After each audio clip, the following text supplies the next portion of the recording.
I'm Dr. Emily Silverman, and welcome to Talking Dementia with Remo Health. Join us as we explore the latest advances, insights, and strategies that help empower those living with dementia and the families that support them. Each episode, we sit down with leading experts, from physicians and researchers to policymakers and clinicians, to provide you with the resources needed to navigate this complex disease.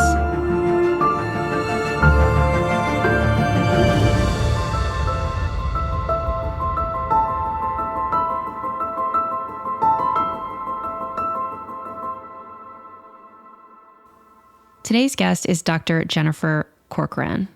Jennifer is a senior instructor of neurology at the University of Rochester Medical Center with a subspecialty in movement disorders and neuro-palliative care. She completed medical school and neurology residency at the University of Rochester. During her clinical training, she was drawn to palliative care as an approach to care that addresses the unique needs of patients with neurodegenerative illnesses. This led her to pursue additional training in movement disorders and neuro-palliative care.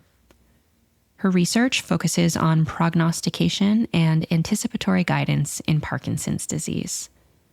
Her long-term research career goal is to promote informed, goal-concordant care for people with Parkinson's disease and their care partners. Jen, thanks so much for joining us. Thank you. It's exciting to be here. So Jen, you're a neurologist who chose to specialize in movement disorders. Break it down for our audience. What is a movement disorder and what drew you to this set of diseases? A movement disorder is a family of disorders that causes usually either too much movement or too little movement.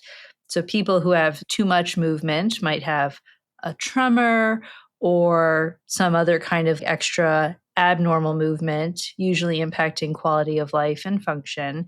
And then people may also have too little movement. So I see a lot of people, for example, with Parkinson's disease, who have a lot of slowness, stiffness of movement.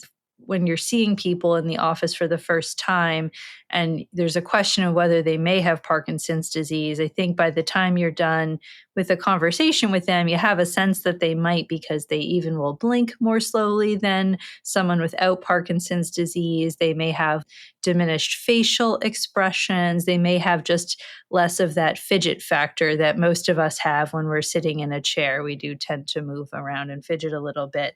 Most movement disorders are progressive neurologic disorders, or sometimes called neurodegenerative diseases. We typically don't have disease-modifying therapies for them, meaning we don't have treatments that slow the disease or cure the illness, though there's obviously a lot of research happening.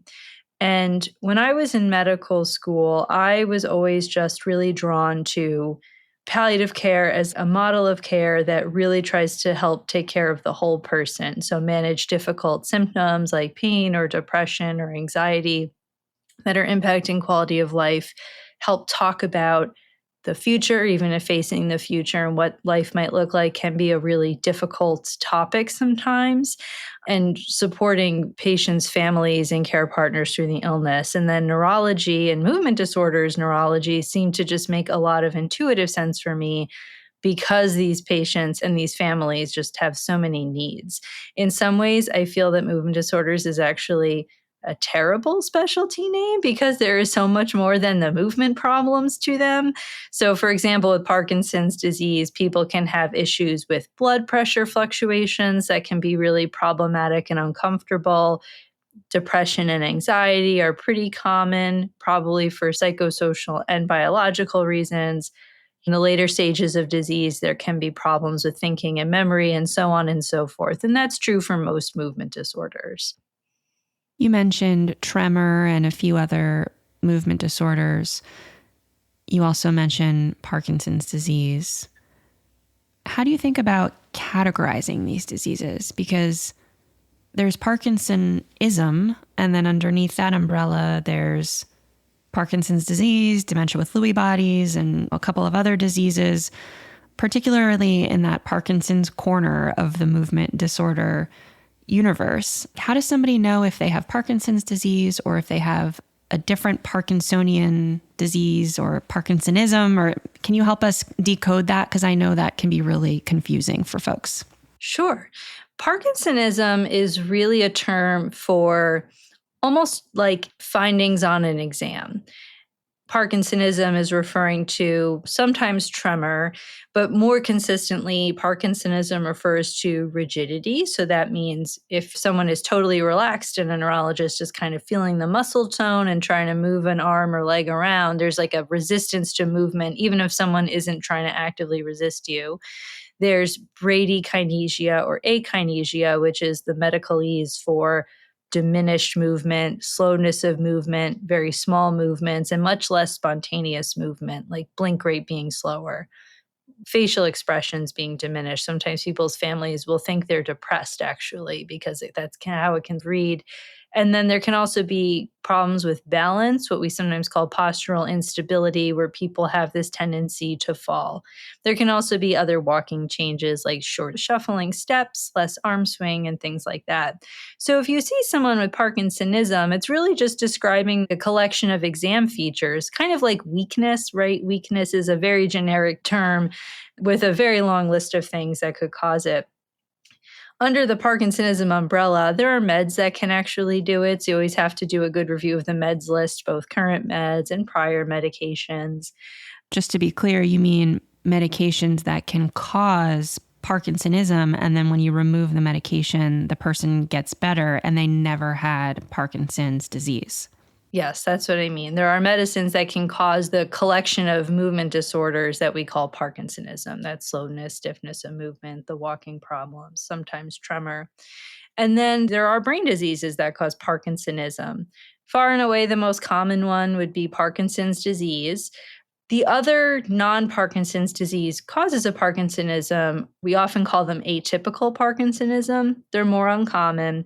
And we think about them when there are atypical features. So, for example, if I am seeing someone who's had these changes in movement starting in the last year, but they're having early problems with, for example, thinking and memory, or they're having a lot of falls very early on, that often is less likely to be Parkinson's disease, and we may think of one of these more uncommon mimics. Yeah, so just to recap, traditional garden variety Parkinson's disease, you may see memory dementia-like symptoms, but that could come later in the disease course, like even 10 or 20 years later. Whereas some of these other diseases in the Parkinsonism umbrella, like, for example, dementia with Lewy bodies, those diseases might present with dementia in year 2, 3, 4 of the diagnosis. So there's a difference in time course there. Do I have that right?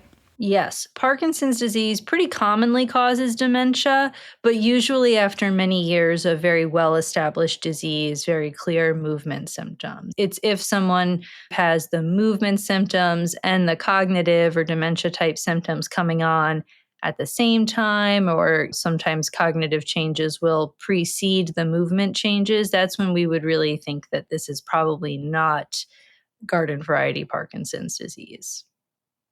And then what's the difference between dementia from Parkinson's disease or dementia with Lewy bodies and all of the dementias that cluster in this Parkinsonism category compared to Alzheimer's disease? Because I think sometimes when people hear dementia, they think Alzheimer's, and people might forget that there are other diseases like Parkinson's disease and dementia with Lewy bodies that also involve dementia. So how do you help people tease apart those categories?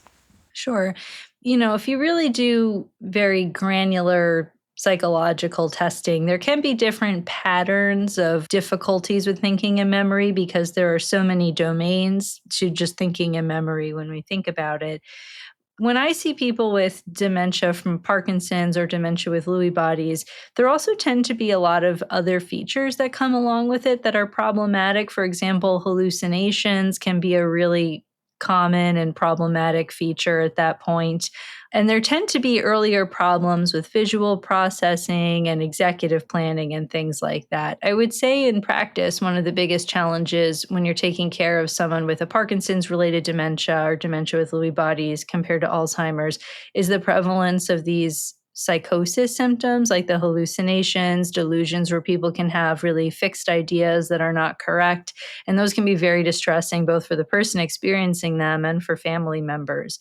And the other thing is that I think these movement disorders that bring dementia on or seem uniquely challenging in some ways because they have all of the movement related disability of some other neurologic illnesses, like ALS would come to mind here, with all of the dementia related challenges of something like Alzheimer's disease. So it just can be kind of this onslaught of symptoms sometimes for patients and for families. And I think that's really challenging. And there's also a difference between Alzheimer's and Parkinson's related dementia with what's happening in the brain. So in Alzheimer's, there's like a certain protein buildup in the brain, but in Parkinson's and Parkinsonism, there's a specific area of the brain that's involved, right? That's different from Alzheimer's. Yes, and the proteins are different. So, for example, this isn't my area of expertise, but I know there has been a lot of buzz recently about some of these anti-amyloid therapies in Alzheimer's disease.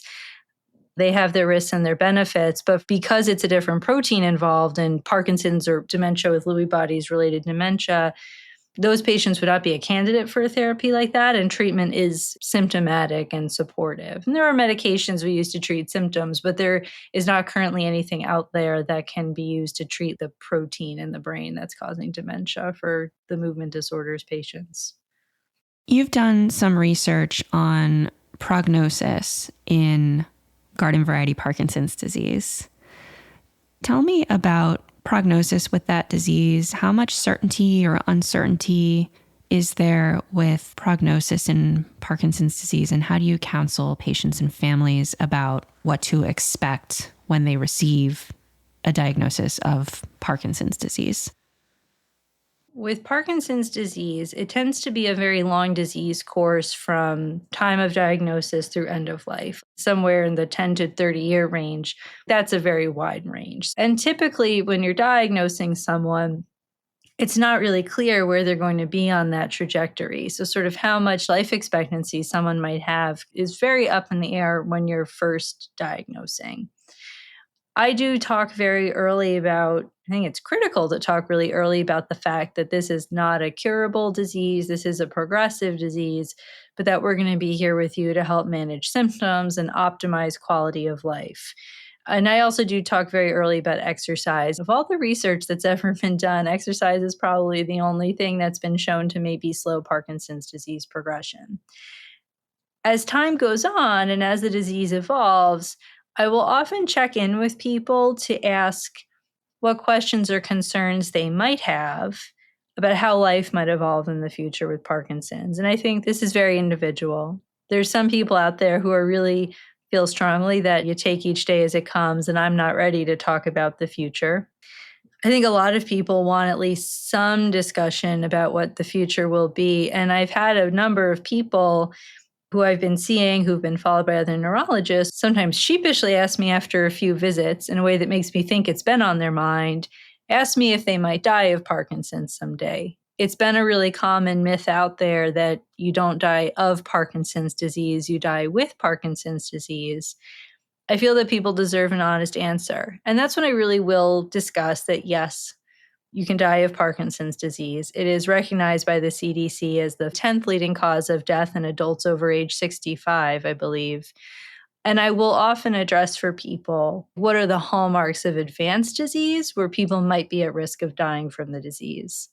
That would include things like dementia, troubles with eating and swallowing, where people may have problems where food and drink goes down the wrong pipe, or they lose weight and aren't able to actually take in enough to sustain their lives. If people have frequent falls, that can be like a real problem in late stage disease. People may fall and break a hip and die from complications of that. And so when people ask me or indicate that they are ready, or if we're engaging in just some routine advanced care planning, review of their advanced directives, I do talk about advanced stage disease and what are some of the ways that people might die of Parkinson's, because I think it can inform some of the decisions that people make about what to do with your time when you're still fit and able. Some people really want to take their grandkids on a really fabulous family trip to meet ancestors in another country. Is one example of a patient interaction I had where she was basically like, listen, doc, I really want to take my grandchildren on this trip to my mother country. And I just need you to be frank with me about how much longer might I be able to do that. And I think it also helps patients who are thinking about whether to say, do a do not resuscitate order or think about limiting certain kinds of medical interventions. I think it can be helpful for us to talk through like what are the last years of disease like and what's quality of life for you and what are some of the interventions you may or may not want to go through. Here at Remo, when we're talking about Alzheimer's, we really drive home that it comes in stages. So there's mild Alzheimer's, moderate Alzheimer's, severe Alzheimer's. And I'm wondering if Parkinson's disease has a similar early, middle, end, or mild, moderate, severe classification, and how your approach differs depending on where in that window people fall. There is a staging system for Parkinson's disease. It's called the Hoehn-Yahr scale. It was invented many years ago. I can't even think what year it was invented right now. But critically, it was invented, I believe, before the invention of the medicines that we now use for movement symptoms in Parkinson's disease. And it is generally agreed on as not a great classification system for use in clinical practice. Because actually, whether someone has taken their meds recently or not can influence how you would scale them. And clearly they're not progressing in their disease, then regressing in their disease just around the time of their medications. It's also purely focused on movement symptoms. And like I said earlier, sometimes it's the non-motor symptoms that are the biggest source of disability or poor quality of life for people. An area of research for the future is trying to come up with better staging systems that capture what matters to patients and captures the full spectrum of symptom burden in Parkinson's disease. I sort of loosely identify there's the early stage where, in general, with garden variety Parkinson's disease, the movement symptoms are the biggest problem. That's usually what gets someone to see the neurologist in general. It's the tremor, it's the balance changes or the walking changes. That usually drives the initial visit. In the early phase of disease, we have good medications to help treat the movement symptoms of Parkinson's, and they're pretty effective. Again, loosely, I think of the middle phase of disease is where movement symptoms are still very much a problem. They're often becoming more problematic around now. People can have phenomena called motor fluctuations where meds work for a short amount of time, but then wear off and people are feeling stiff, slow. That can sometimes be really disabling. And people may need to, for example, take medication very close together. As you can imagine, that would be tough. I could not take a medication every 2 hours, but I have patients who do. Very tough to live a life for some folks. Doing something like that, there are medicines that can help try to smooth that out. And there are advanced therapies, like, for example, deep brain stimulation is a neurosurgical approach to treat some of those movement symptoms of Parkinson's disease. The non-motor symptoms like cognitive impairment, anxiety and depression, fluctuations in blood pressure, we call orthostatic hypotension, where blood pressure can really drop when someone stands up or sits up. Those tend to become more prominent this whole time as disease is progressing. And to my mind, the advanced phases of disease are often where these non-motor symptoms become in some ways more problematic than the motor symptoms. And actually, will commonly wind up decreasing some of the medicines that people have been taking for movement for years because they can exacerbate things like hallucinations. And the risk-benefit just really changes, which is a hard discussion for patients and families. But to my mind, the advanced phase of disease is often where these non-motor symptoms become a bigger problem, which gets back to my comment about movement disorders is sometimes seems like a terrible name for my specialty. You mentioned the medication. I'd like to open that up just for one more minute because that's something that doesn't really have an analog in Alzheimer's disease. Like to continue on this comparison between Alzheimer's and Parkinson's, this medication, I think you're referring to carbidopa, levodopa, which helps give the body back some of the chemicals in the brain that are missing because of the disease. Like, tell us a little bit more about what people can expect with that medication. What is the patient's relationship to that medication? How does that change over time? There's side effects to the medication, but it can also be really helpful in a lot of ways. And we don't have this in Alzheimer's. So talk a little bit more about that. Yeah. This is a symptomatic treatment. We don't have cures. We don't have anything that slows disease progression. So if I'm seeing someone for the first visit and I've diagnosed Parkinson's disease, I don't necessarily write a prescription for carbidopa, levodopa. You're right. It does give back some of the dopamine that is being lost in Parkinson's disease, because Parkinson's disease is caused by degeneration or death of brain cells in parts of the brain that are implicated in movement that communicate with the neurotransmitter dopamine. And carbidopa levodopa is helping put dopamine back into the brain. So it can help pretty reliably with stiffness and slowness of movement. With most people who have a tremor related to Parkinson's disease, it can help with the tremor. Not everybody's tremor responds, but most do. And so I always ask, do these symptoms bother you? Sometimes people feel the stiffness and slowness is very uncomfortable. Sometimes people will say, I'm having a hard time with dexterity of the fingers, doing buttons, managing a utensil is a problem, or my tremor is really annoying me. Usually it's more of a rest tremor that comes out when the hand is at rest than an action tremor. So I don't so much commonly hear that people can't eat or drink, for example, but I have heard that people are lying in bed at night and their hand is resting and that hand is tremoring and it's very annoying. It's impacting sleep or it's just bothering them. It's very patient-centered because it is symptomatic and totally optional. When people feel ready, almost everyone with Parkinson's disease will take carbidopa, levodopa, and it is generally the best for the movement symptoms of Parkinson's disease in terms of benefit to side effects. Basically, always, unfortunately, because of disease progression, whatever dose you start isn't going to be their regimen forever. Generally, over the next few years, people will have those complications like motor fluctuations where they may need to take the medication closer together, or there are some other meds we can add in that help slow the breakdown of the medication so that people can hopefully get a smoother effect dose to dose.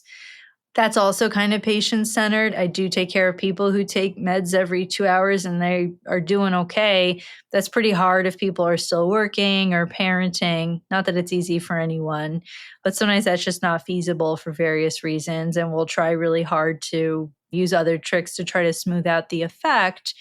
Side effects of carbidopa levodopa can unfortunately contribute to hallucinations, which is unfortunate because the disease itself can do that. Can also contribute to orthostatic hypotension, which again is a problem because the disease can do that too. And it can also contribute to a different type of movement called dyskinesias, which are these like extra irregular, wiggly, sometimes dance-like movements that people do. So it's really hard. There really is no one ideal Parkinson's regimen. It's very variable person to person with what their needs are, what their sensitivity to the medication is, and it changes throughout the course of disease as things evolve and as people get different side effects from the medication. And sometimes people really like run out all the benefit they can get from it, and that's where people might think about an advanced therapy like deep brain stimulation, for example, a neurosurgical approach to treating symptoms. Parkinson's disease is so unique in its motor symptoms, its movement symptoms. And I'm wondering if your patients have ever opened up to you more about the impact of the movement symptoms on them. Like, I imagine it must be distressing on some level to look down and see your hand having a tremor. And you're like, I don't want to be doing that, but my body is doing that.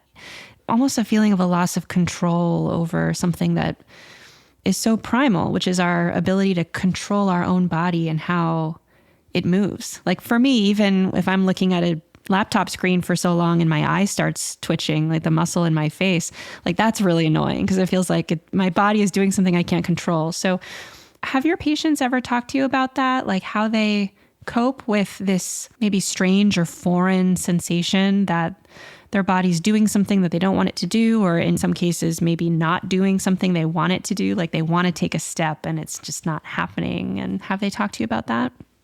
Yes, I think the most common concern I hear about that is every time I see someone for a follow-up, if I'm prescribing them carbidopa, levodopa, I always ask about potential side effects, partly because the side effects can change as disease goes on. It's not like if we started it and it's fine, it will be fine forever. The disease progresses and people can have new side effects. The dyskinesias, those extra irregular wiggly movements that I mentioned, I will always ask about them. They are not harmful. And for most people, I would say they are more acceptable than being undertreated. So having the stiffness and slowness tends to be more uncomfortable for people than having dyskinesias. So if people are not bothered, they're not harmful. It's really not a big deal. We don't have to change therapy. But I do hear from people quite a lot, actually, that the dyskinesia specifically or feel very socially sensitive, that people don't like having them in public because they might seem more overtly abnormal or atypical compared to a tremor, which probably more people just happen to have a little tremor in the general population. The dyskinesias you're describing, the side effect from the medication, is it like a lip smacking, or what kind of movement is that usually? It depends on the person. It's often in the arms and the legs, can sometimes be the trunk. People can have a lot of trunk sway, sometimes neck movements. I would say mouth movements are a little bit less common, though they can happen. It's interesting because they can just look very, very different from person to person. I hate to pick on him, but he is very public about his disease. This is the movement that Michael J. Fox probably most famously does in public, which maybe helps some people. Like, he's a very famous gentleman. He's very visible. He's given a lot to the Parkinson's world, and he has dyskinesias quite publicly. On the other hand, maybe that also flags it as a marker of neurologic disease for people who are having them. Sometimes dyskinesias can also be a problem because if, for example, there's a lot of sway of the trunk, it can cause balance problems. Like, people could throw themselves off balance, that meaning too. But when they're mild, I think the most common concern I get is the social element, that people are worried that they're visible in public as someone who has an illness. And if that's the case, I usually do try to adjust meds. That's a very valid complaint. That's probably the movement I hear the most concern about. It's obviously very hard for anyone to have a disability. So when movement symptoms get to the point where people can't do basic things for themselves anymore and need more help, I think that's where people can have a lot of distress about their movement symptoms. You mentioned exercise can be really good for people living with Parkinson's.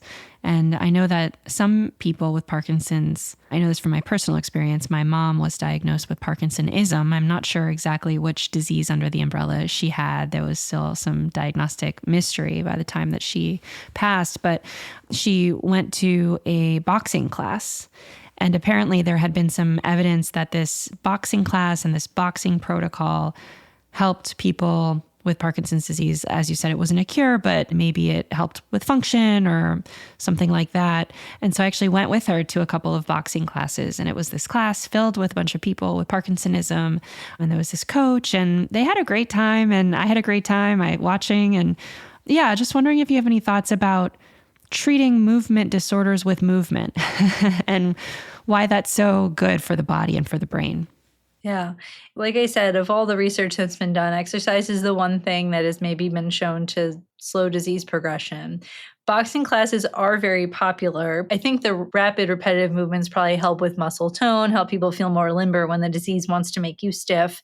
The disease commonly impacts balance, and I think boxing movements probably stress your balance a little bit in a good way that makes you exercise it.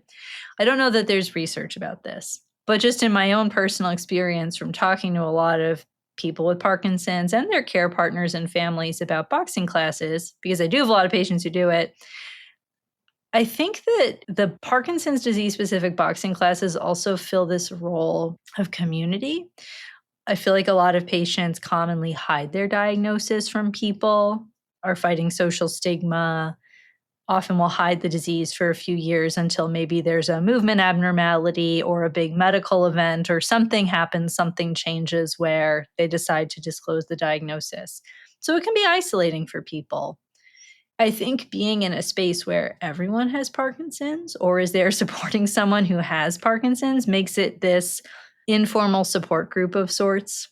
I have heard from some of the patients I follow who actually live in the Rochester area that they go to a local class where a lot of the care partners and caregivers will sort of gather while their loved one is actually doing their Parkinson's boxing. And it's become like this de facto informal care partner support group. And I'm doing a research study right now on anticipatory guidance in Parkinson's disease, meaning how we talk to and counsel people with Parkinson's and families about what to expect in the future in a proactive way. And one thing I ask in all the interviews for the study is, where are you getting information about how things might go in the future, how life might change? I hear a lot that it's like a boxing class or a support group.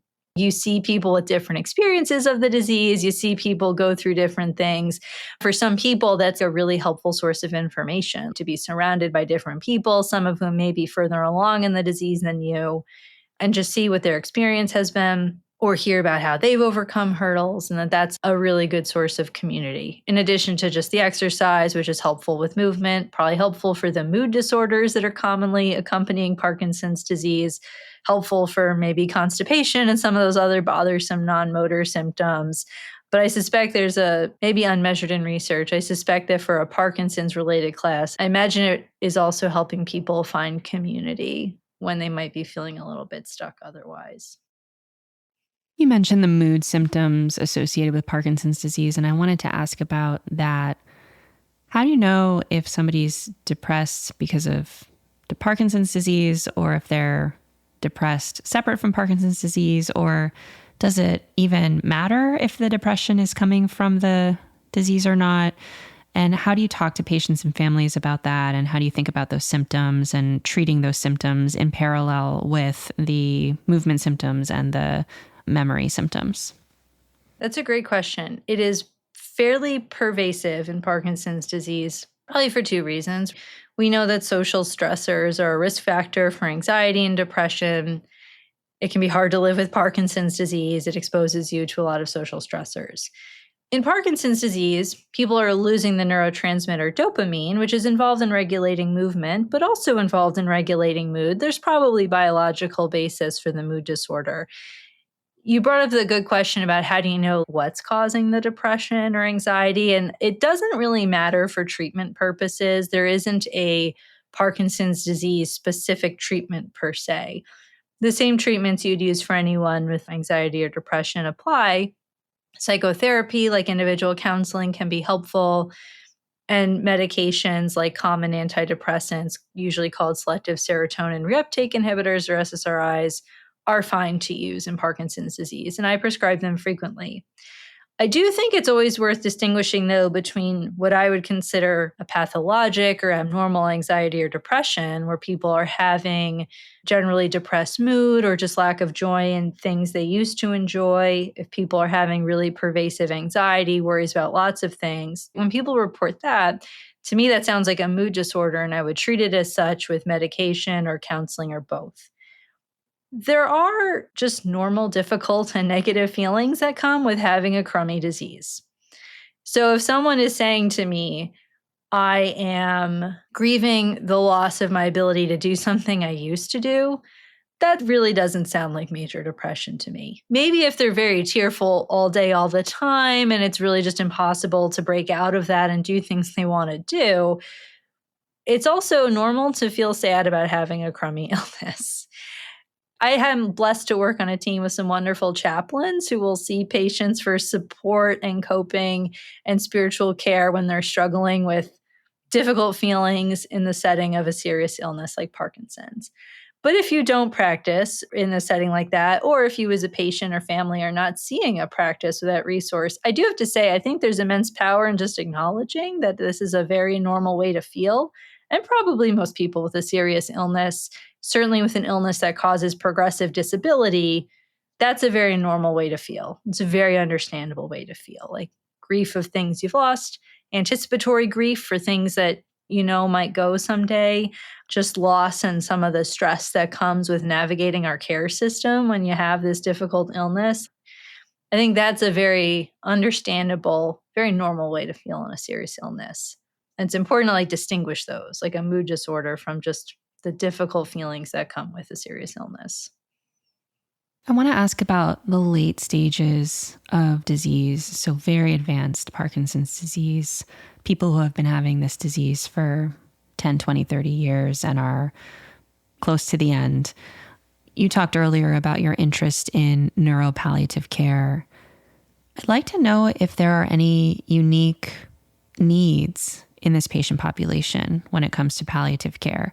How does end-of-life care differ for people with movement disorders from people at the end of life from diseases like Alzheimer's, for example, or diseases like cancer, for example? I'm curious if there's anything that stands out about this particular community and how those needs might be addressed. One thing that is very tough about Parkinson's disease is how long the late stage of disease can actually persist. And I say that not to be cold-hearted, right? We want our patients to stay alive, their families do. I think it is practically very difficult for a lot of families because there can be this period that is months to years long where people have very significant disability, very significant care needs before they actually die. And that is hard in our current medical care system because of shortages of things like home health care supports, which is, I think, worse in the wake of the COVID pandemic. And that's something that I'm frequently helping families try to navigate, try to find extra supports. That is very tough, especially when families have a very strong desire to keep their loved one at home throughout the course of their illness, and they want to avoid death in the hospital, they want to avoid a nursing home placement or things like that. I think it can be practically very different in Parkinson's disease because of that combination of motor disability and the dementia that I talked about, and because it can be such a long phase of disease. There can be issues that come up with swallowing where people are coughing or choking, may have things go down the wrong pipe and have a pneumonia. There can be a lot of issues with balance and falls. And one thing that's really tough is that they could theoretically benefit from using something like a walker, but if the dementia is prominent, they may not remember to use it, and they may lack insight into how much difficulty they're having. So people may ultimately become bedbound, or what is sometimes harder for families is they probably should be bedbound, but they are trying to get up out of bed because they forget how much difficulty they're having on their feet. I will just say palliative care is really person-centered and supportive care that we'll provide throughout the course of the illness. I have people who don't really see us until they're in the last months to year or two of their life. And there's people I follow from very early in their disease course just because they have significant palliative care needs with, say, coping with a serious illness, or there's issues with pain or some other very tough to treat symptom. This gets to my interest in prognostication. It is very tough to prognosticate actually in Parkinson's and tell when someone is coming into their last weeks to months to year or two. And I'm part of some research projects that are trying. I think sometimes a more productive line of conversation in the absence of being able to tell exactly how long someone might live is to talk a lot about what life is going to look like talking about what symptoms might come up, how the progression of symptoms people are already having, like dementia or hallucinations, balance problems, talk about the progression of those symptoms and how that might look over time, and talk about goals. In the context of this unfortunate medical reality, what are your goals? Is it trying to stay alive as long as possible? I don't actually hear that often, but some people do feel that way. Is it avoiding hospitalization or avoiding institutional placement, such as in a nursing facility? Is it aggressively focusing on comfort and comfort only? And then we can come up with a plan for appropriate medical advance directives, especially if people want to turn down certain interventions. Think about what supports might be needed to keep someone at home if that is their goal. And I also will talk to people about hospice, either if I think they're eligible now or if I think maybe not eligible now, but almost everyone is eligible at some point. I will talk in an anticipatory way for people who I think may be medically appropriate in the next couple months or years even, just so that people know about it as a resource and know about its role in end-of-life care. You mentioned trouble swallowing as one of the symptoms that can come up toward the end of life. And I wanted to ask about that because one of the ways that people show love to each other is cooking for each other, feeding each other, eating together, breaking bread together.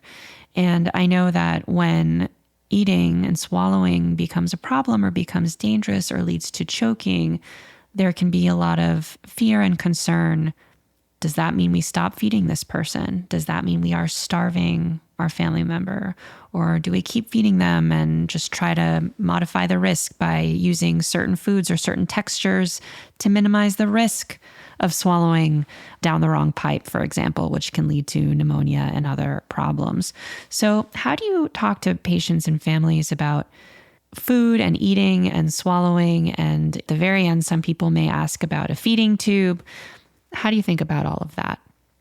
I think it gets back to you talk about the medical reality and then bring it back to values.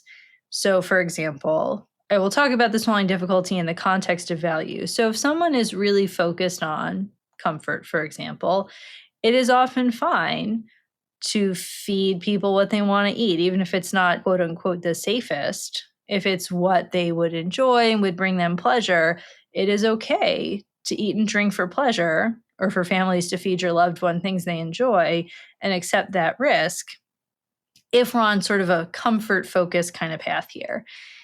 If we're on a longevity path with some discomforts allowed, yeah, so we can talk about ways to puree food or change the texture of it, thicken liquids that are being swallowed, and in some cases, get a feeding tube. I generally discourage feeding tubes if someone has significant dementia, just because there's not really great evidence to support that it will even prolong their life. It definitely does not promote comfort. I worry about people with dementia potentially pulling at the tube or having complications that way.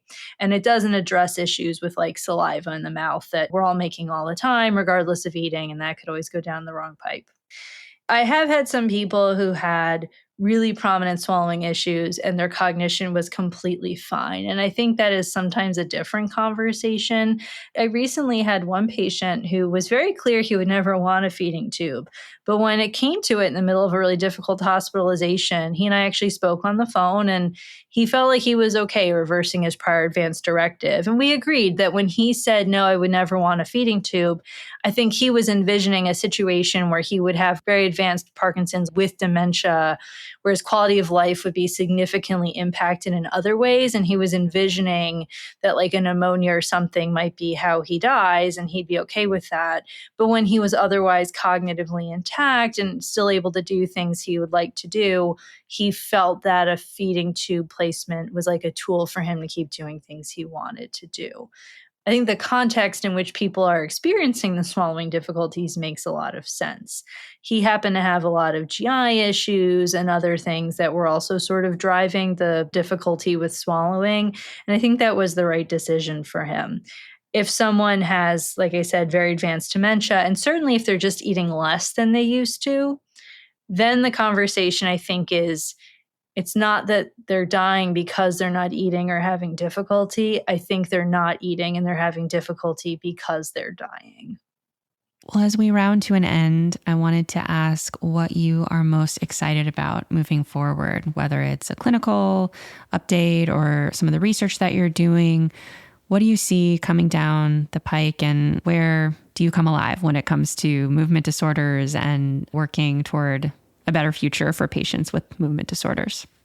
This is going to sound weird, probably, but one of my passions clinically and in research, as much as I always say that palliative care is not purely about end of life and palliative care is not the same thing as hospice care, end of life care is actually probably one of my favorite topics clinically and in research. And that sounds morose, but I don't know. I think in training, doing all these hospital shifts, I felt like I used to see just a lot of really unfortunate deaths in hospitals that were maybe preventable, that led to a lot of suffering. And of course, I'll always support my patients if they want to go on a fully longevity focused path.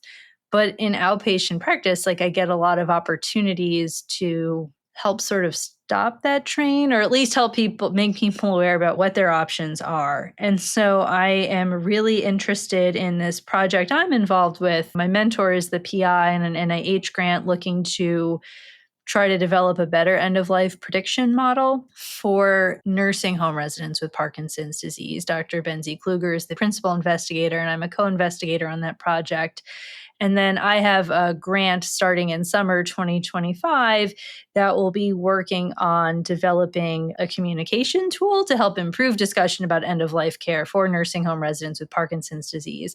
Maybe this speaks to how important good end-of-life care is. I had taken care of a patient in fellowship who's really stuck with me, who I saw after a string of really difficult hospitalizations, was just in and out of the hospital. She would always get delirious. She'd had Parkinson's disease for like 30 years at this point. She had very advanced dementia related to Parkinson's, was essentially bedbound. And every time she went into the hospital, she never really got back to the function she was at before her last hospital stay, which is a common story. This gets to prognostication difficulties, and you have to stay humble. I referred her to hospice thinking she probably was in the last weeks of her life shortly after I met her in clinic and her family. And she lived a year and a half. I think she lived probably because we put her on hospice and we stopped doing stuff to her and we stopped sending her to the hospital. And I think going to the hospital at any point in that time probably would have killed her. But instead, she stayed home, and her family would show me these great pictures from like brunch they would go to on the weekends. Like they lived a pretty good life while she was living on hospice. Eventually, she died. And now her daughter is like very fired up to be like a hospice destigmatizing advocate, and was like asking me if she could be in studies or if I could connect her to other researchers. So I think a long-term goal that I'm like really jazzed about is better hospice awareness and end-of-life care awareness, not in a morose way, but just helping people think about like, how do you live when life expectancy is short? I think that's a great note to end on. I have been speaking with Dr. Jennifer Corcoran. Jennifer is a neurologist. She's a movement disorder specialist and a researcher and a passionate advocate, as you can hear, for neuro-palliative care and high-quality care at the end of life. Jen, thank you so much for chatting with Remo today. I got a lot out of this conversation, and I know the people listening will have too. Thank you for having me. Thanks for listening to Talking Dementia with Remo Health. If you're looking for more information, resources, and expert insights, visit remo.health and subscribe so you never miss an episode. Until next time, take care.